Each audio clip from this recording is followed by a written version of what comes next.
Hi, this is Deborah Harris and I'm here with another cash flow tip. Today's cash flow tip is about debtor days. Debtor days is simply the number of days it takes your clients to pay you.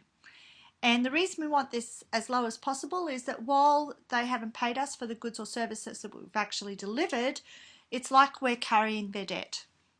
So, our tip for today about debtor days is make your terms and conditions as short as is reasonable.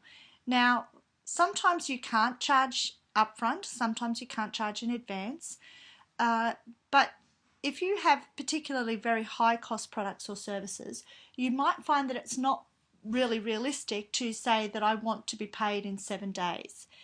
You may have to make that longer, you may have to make that 14 days or even as much as 30 days, but make it as short as is possible and make sure that it's a reasonable period of time for people to pay their bills, but also make sure that you give people incentives to pay you faster. So make your terms and conditions as short as is reasonable, and that is my debtor days tip.